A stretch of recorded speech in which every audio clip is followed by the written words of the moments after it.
Good afternoon, everyone. Thank you for joining us for our weekly virtual panel. My name is Tara Andringa, and I'm the Executive Director of PAVE. We're excited for our panel today. It's our 89th weekly conversation, and it's a really special topic today. Earlier this year, PAVE launched a chapter in Canada called PAVE Canada that was made possible by a generous grant from Transport Canada. And we teamed with JD Power and MIT to conduct a poll of the Canadian public to try to assess the attitudes and thoughts and concerns that Canadians have about autonomous vehicle technology. We released the results of the survey this morning. And so we're excited to have two incredible guests here to talk about Canadians' attitudes about autonomous vehicles. Lisa Boor, who is the senior manager of auto benchmarking and mobility development at JD Power, is with us. Thank you, Lisa, for joining us. Thank you. And Andrew Phillips, who is the manager of automated and connected vehicle safety programs with Transport Canada. Thank you so much. Thank you both so much. We will just wanted to start off kind of, Lisa, talking broadly about the survey. The poll that's being released today surveyed 4,000 Canadians about their thoughts and knowledge of AVs. We'll get into the details a little later, but I was hoping that you could give us a big picture of the summary of the findings. Yes. Well, first and foremost, thank you for having us today. It's very exciting to be with everyone on the day that we're releasing the findings. And as you said, we are very excited to work in collaboration with PAVE and MIT's AVT Consortium on this endeavor. JD Power created the Mobility Confidence Index metric in order to ensure that we understand consumer knowledge and the acceptance of fully automated self-driving vehicles. And so it's very important that we're able to measure consumer readiness for the technology over time, and then to identify, the areas where there may be gaps or opportunities for the industry to further educate consumers. So it's exciting that the study is being expanded into Canada, with the support of Transport Canada this year. So yeah, the exciting news today is, we are finding that Canadian consumers, there is low readiness right now for AV transportation as a whole. The metric measures consumer comfort with the technology in multiple transportation modalities, because we know there are different applications. It's not just personally owned vehicles. It also affects public transportation, the transportation of goods, and then, of course, the application of the technology for those who are unable or unwilling to drive. So we're seeing low readiness as a whole. It's slightly lagging what we've seen in the US market in previous studies. But one of the things that is very consistent with the US market is that there is this problematic knowledge gap in what consumers know about AVs. So we'll talk a little more about where those gaps are, but we're excited to have these findings for the Canadian market. Thank you so much, Lisa. And Andrew, Transport Canada has done a lot of survey work in this topic as well, looking at Canadians' confidence and expectations of autonomous vehicles. I believe you had one poll last year in 2021. I'm curious what your findings have been and how the findings released today compare with what you've seen in the past. Yeah, certainly. And first, Tara, may I just say thanks so much for having me. And we're really excited to see PAVE's activities expand into Canada. We're a big fan of the work that you're doing to promote awareness of the technology, and look forward to working with you and in the years ahead. But to get to your question, so for the last couple of years, Transport Canada has been undertaking public opinion research to gauge attitudes towards driver assistance and higher automation technologies. And what we found is that, while I haven't dug into all of JD Power's research findings just yet, what we found is, quite a lot of consistency with what we were seeing. First and foremost is that, I think, Lisa alluded to readiness, what we kind of call, apprehension towards the technology in general. There is a significant wariness or apprehension towards the technology. In addition to that, when you talk about things like ADAS technologies, driver assistance technologies, there is some opportunity for improving knowledge. There are some knowledge gaps around functionality of these features, their capabilities and limitations, and a tendency to sometimes confuse the different features. There's also an appetite to learn more about these technologies using kind of alternative learning measures. So not just your typical user's manual that you find in a vehicle, which if anyone's bought a vehicle lately, they're getting bigger and bigger and thicker. And you know, people want to have alternative ways to kind of easily consume information about using these technologies. What I would say is, while you know, maybe in some, depending on the question, while Canadians may be found to be more apprehensive, I think generally when we talk about these trends, based on my kind of examination of international research, is that, you know, these are not inconsistent with the international community. So it's not a unique Canadian challenge per se, which is reassuring in that, you know, there's an opportunity for us to work with our international counterparts to find those solutions that address these challenges. So that's long and short of, you know, some similarities in our research. Absolutely agree with that. In fact, when we launched PAVE Canada and PAVE Europe earlier this year, that's exactly what we said is education is a global issue. Similar issues absolutely everywhere. Lisa, Andrew was mentioning trends, and I wanted to just kind of ask you a little bit in the survey findings, what some trends were. You know, often you look at urban versus rural, genders, younger versus older age groups. We also I wanted to just throw in a question from the audience that I thought was fascinating. One of the things the survey looked at was asking how people perceive their level of knowledge.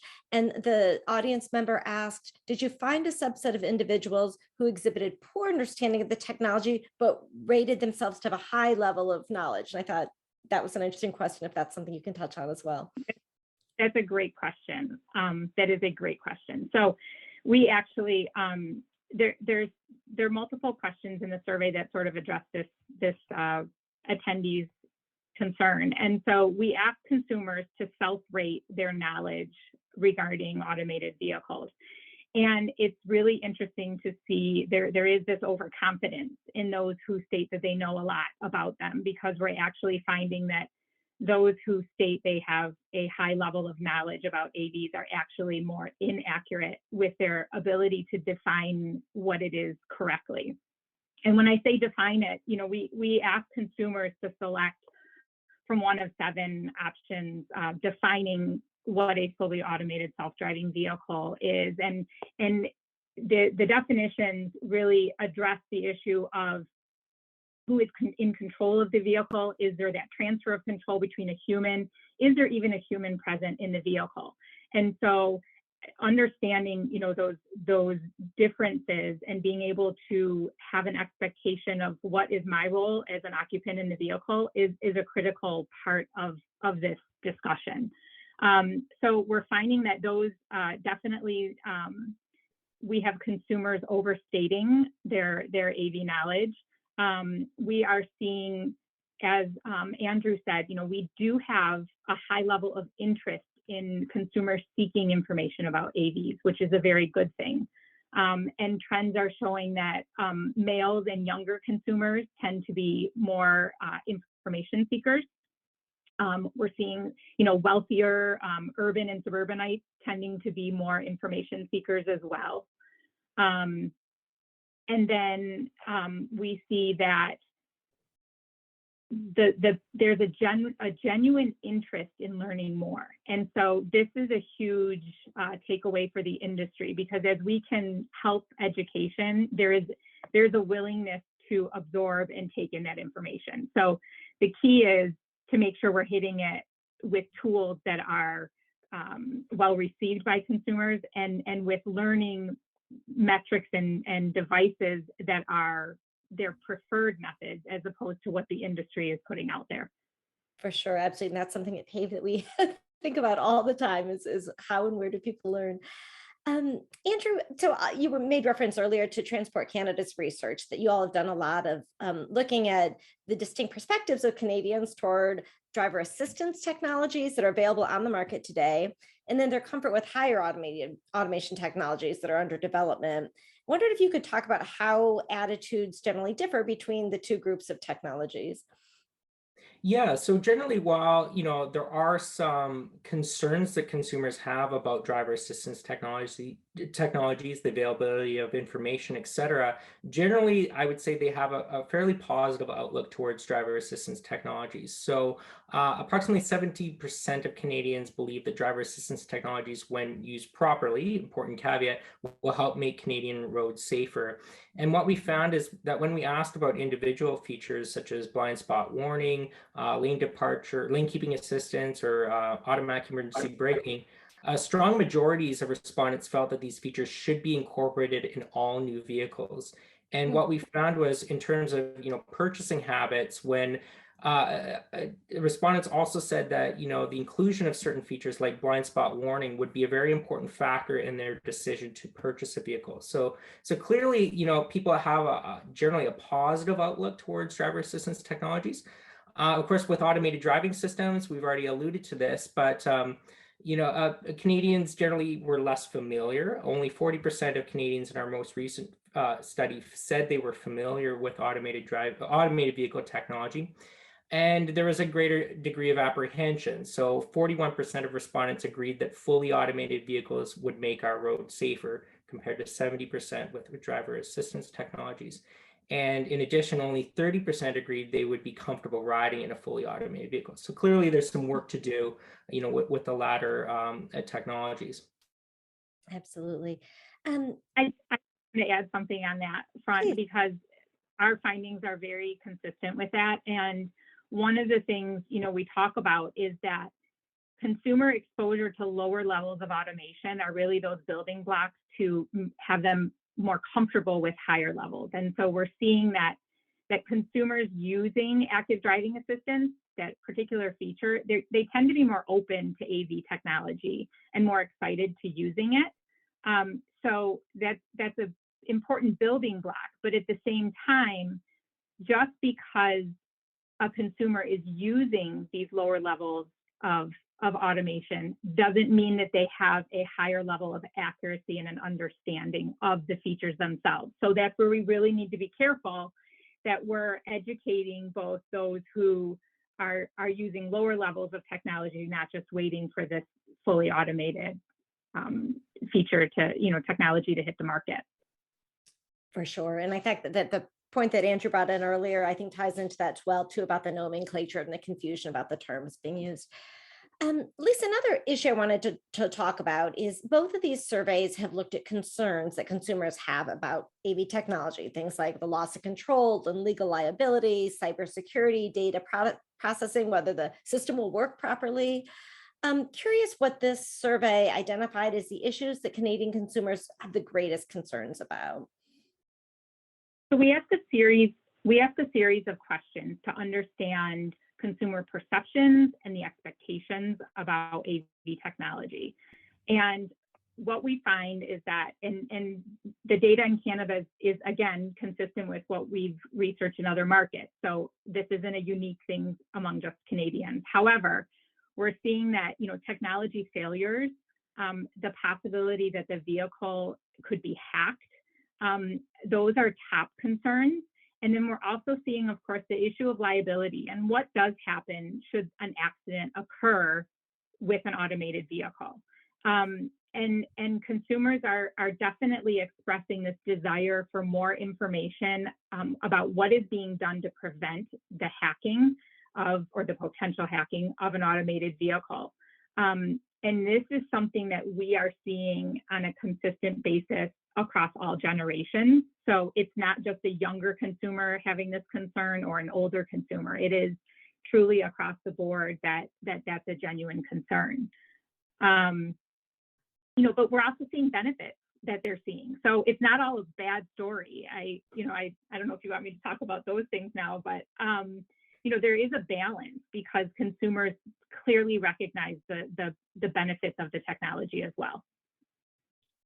Great. Yes. Thank you so much. And Andrew, I'm curious, this is just such a, I think, important issue. I'd love to hear, based on your survey data and other work you've done, what you've seen to be the primary issues that Canadians are expressing concern about. And then I will add also, if like Lisa pointed out, if there are things that you've really noticed that people see as the positives as well. That's interesting.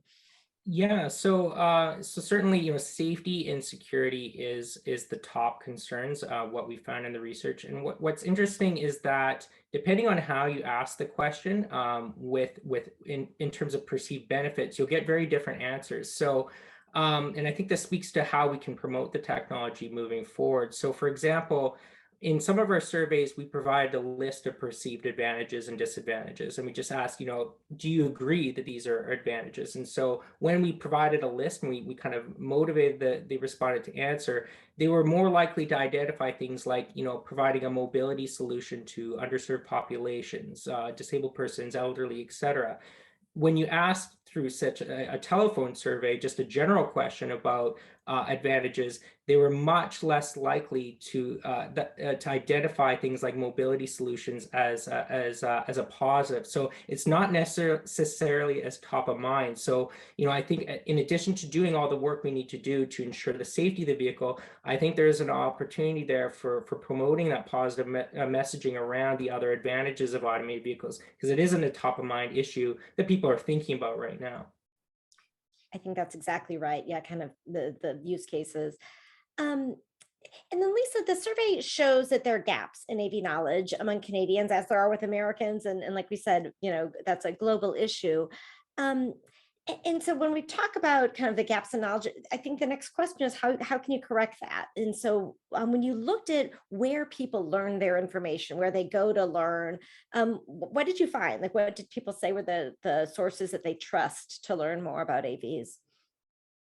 So the good news is that consumers there is an expectation that additional training is needed. And so they're seeking information, and we've asked them to provide what are the learning resources and information sources that you use to learn about the ADAS features on your current vehicle? And then what are the tools and sources that you'd like to use to learn about automated vehicles in the future? And so we're seeing some interesting findings where there's this shift that's happening, because right now for consumers to learn about current ADAS features on their vehicle, they're highly reliant on that dealer relationship. Whether it's a dealer, whether the dealer is presenting the information to them or they're seeking it during that sales experience upon delivery. And then, of course, as Andrew said, we have the wonderful user's guide and the written materials, but we're seeing that those are really inadequate to completely educate consumers because of the complexity of what we're trying to teach them. And so we're seeing that consumers are stating that moving forward, they'd really like to incorporate online resources. There's a high preference for online resources from multiple sources and organizations. So they include the manufacturer, but they're also including academic and industry resources. And these are experts in their mindset that are reliable and independent and trustworthy. So this is a good thing. And I think one of the other things that we're seeing is this preference for in-person and interactive learning experiences. That's interesting. I know our partner at MIT, who we've talked to extensively about this, I've heard him refer to, like, Microsoft Word used to have that little paper clip that would appear and answer questions. And he's sort of said that we might have a similar need for some interactive thing like that in the car, where you could get questions answered in real time. Andrew, wanted to talk a little bit. You hit on this earlier, and I just wanted to dive in a little more deeply about safety. Most AV developers cite safety as their primary motivation for building AVs. And yet the Transport Canada survey found that many people don't trust that AVs will actually make the roads safer. I'm curious what your research has shown about that, and what thoughts you have about how we can help to build public trust in the potential of AVs to improve road safety. Yeah, so one element of that, I think, in solving that challenge is through positive exposure in time. We know that there is a positive correlation with driver assistance technologies to familiarity with the technology and having a positive outlook. So, with higher automated technologies, as people are exposed to it, and as long as that's a positive experience, I think familiarity will gain, and so will a positive outlook. Of course, underpinning those positive experiences is the need for a very robust safety regime. And I think Transport Canada is, well on its way to adapting its regime and keeping it updated and agile to respond to that. Recently we've amended our legislation to include new accountabilities and new regulatory flexibilities for manufacturers. Over the past 4 years, we've also issued a wide range of guidance, recognizing that this is still a little too early for maybe technical regulations, but guidance on a wide range of topics, from testing automated vehicles to their design of automated driving systems, guidance on visual displays in the vehicle, as well as guidance and self-assessment tools for ensuring companies have a very strong cybersecurity posture. So, and in addition to that, we're undertaking research that will inform international standards and at the appropriate juncture, globally aligned technical regulations for these technologies. I think as we adapt our safety regime, one of the key things we need to focus on, though, is really making sure that human-centered needs are at the forefront of that policy work. And so, this involves making sure to work with manufacturers so that the features are intuitive, that they're easy to use, that they work in a predictable and a consistent fashion. And so, ensuring that consumers have that positive user experience will help to instill confidence in their safety. And this is something that we're very, I think, frankly, passionate about at Transport Canada. We have a lot of human factors experts on staff that are working on those standards that will inform regulations one day. And certainly it's something we're trying to advance at the international level as well. Oh, I think it's on mute. Oh, goodness. I'm sorry about that. Thank you. Yeah, I was saying you guys are doing fantastic work in that realm. Absolutely. Lisa, one other thing about the survey I wanted to hit on is I thought the findings were interesting about the types of autonomous vehicles that people express the most comfort with, whether they're more comfortable with goods being transported or humans being transported. Can you talk a little bit about those findings? And actually, an audience member also asked if the attitudes were different for automated personal vehicles versus automated shuttles, if that's something you looked at. So we ask consumers to rate their level of comfort with the technology in these different transportation modalities. And we see that, the comfort levels are fairly similar right now across the different applications. However, we see higher levels of comfort for the transportation of goods, for the application of, those who are unable to drive due to age or injury. And so we're seeing that sort of, there's amazing, great applications, but it's great for others, but I'm not quite ready to do it myself, because we're seeing lower levels of comfort for the personal use of owning your own automated vehicle and riding in one yourself. So there is that little variance that we're seeing, where this is a great thing moving forward, but I'm not quite ready for it myself. Right, interesting. And wanted to get to a few audience questions too. Andrew, an audience member asked about infrastructure, which I thought was a really interesting question. They wanted to know whether the infrastructure is ready to handle fully automated vehicles. And curious if you can just talk a little bit about the readiness of Canada's roads for the technology. Yeah, that's a great question. And it really depends on what automated driving systems look like in the years to come, in terms of their capabilities and limitations and their dependency on infrastructure. And I think there's many unknowns in that regard. And a couple of examples might be, to what degree will automated vehicles be dependent on vehicle to infrastructure connectivity to support safe navigation? To what degree will road signage and lane markings need to be adapted to meet the needs of automated vehicles? How does road maintenance factor into that? Our roads are covered in snow for many months of the year. So is it even practical to have to clear them more frequently than we need now? That might be very cost prohibitive. Lots of unknowns about use cases and consumption patterns. Are these going to be fleet operated vehicles, individually owned? Will we need dedicated lanes? What are the impacts for parking? The list is endless. So with all these unknowns, really our focus at Transport Canada through our branch called the Innovation Center has really been to support organizations in building capacity and understanding of this breadth of issues. And we have a program called ACATS. It's actually funded a lot of research and kind of readiness tools to support work on infrastructure as it makes sense, right? As the needs become known.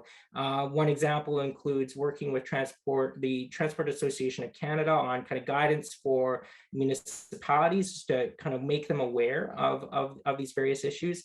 We're also working with the Canadian Standards Association on a roadmap for codes and standards for infrastructure that will, come into work and come into play as the technology needs are known.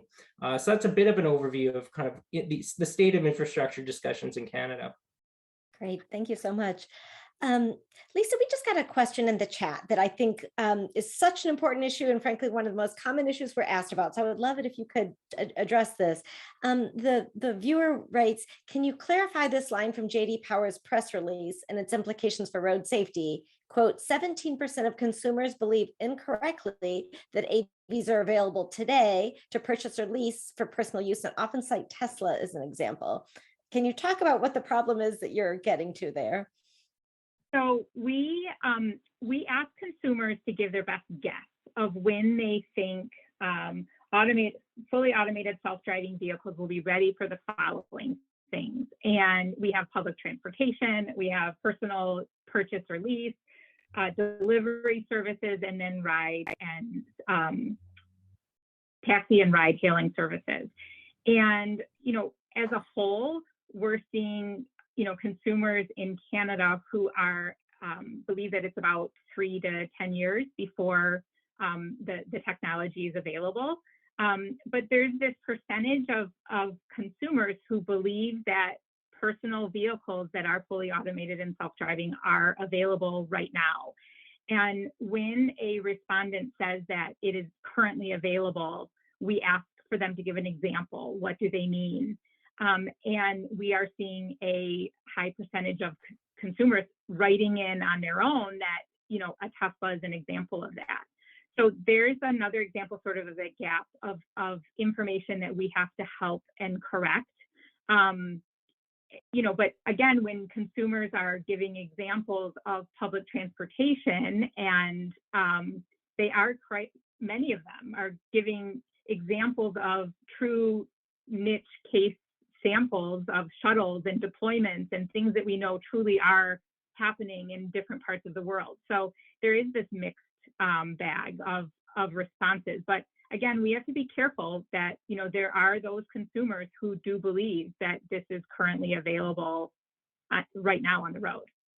For sure. In case there are viewers today who are confused about that. So Tesla, despite the fact it's called autopilot by the manufacturer, is what SAE classifies as a level 2 system that requires an attentive driver behind the wheel at all times, regardless of the sophistication of the things that it can achieve.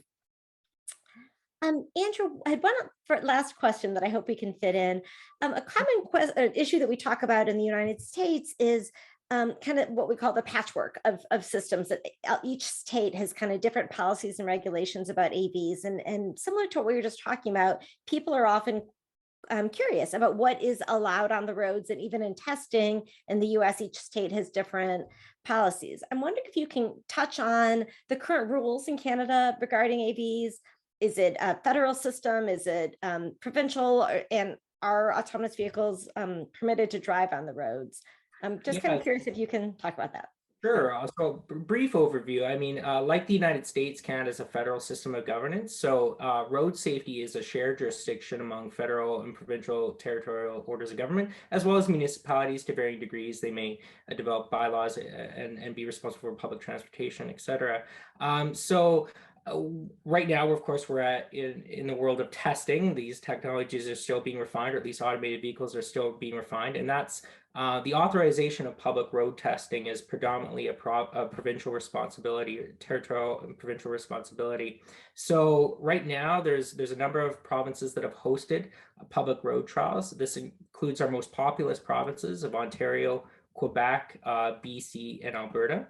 And some provinces have developed more formalized regulatory frameworks, where others have kind of approved testing on a case-by-case basis. But what we've tried to do through an organization called the Canadian Council of Motor Transport Administrators and through Transport Canada's own guidance on testing is to promote a fairly consistent approach to, oversight of the safety considerations. So there's a lot of willingness and a lot of eagerness to promote an aligned approach as much as possible, while still allowing some experimentation, of course, across jurisdictions. Turning to kind of deployment, long-term market deployment, as the federal regulator at the federal level, Transport Canada establishes safety regulations that apply to manufactured vehicles and vehicles that are imported. So, if you were a manufacturer and you wanted to sell an automated vehicle in Canada tomorrow, you theoretically could do so. You would have to comply with all our existing safety regulations. And in some cases, an automated vehicle might not be compliant with some of those standards because maybe it doesn't have human operated controls. And some of our standards reference things like, a human operated brake pedal. So we have a process in place where a company could apply for an exemption from those requirements, and they would have to do a risk assessment and demonstrate that safety is not compromised. So if you comply with those regulations, if you obtain those exemptions, you can sell a vehicle, an automated vehicle in Canada. We're not really there yet. The technology is not there yet. But in addition to that, you would also be subject to our defect and recall provisions. So if there was ever a safety risk identified with a new vehicle technology, we would work with companies to make sure that that is addressed and that's rectified. So that's kind of long and short the current state of things. That's incredibly interesting. And sadly, we're going to have to end there. We're out of time. I wish we could go on and on about this topic. Thank you so much to our guests, Andrew Phillips and Lisa Boor, for joining us today. And thank you to both of your organizations for your great commitment to public education of AVs. Thank you to the audience for joining us for our panel. As always, it will be available on our YouTube channel as well as on our PAVE podcast called the PAVEcast. And we'll look forward to seeing you next time. Thank you so much. Thank you. Thank you.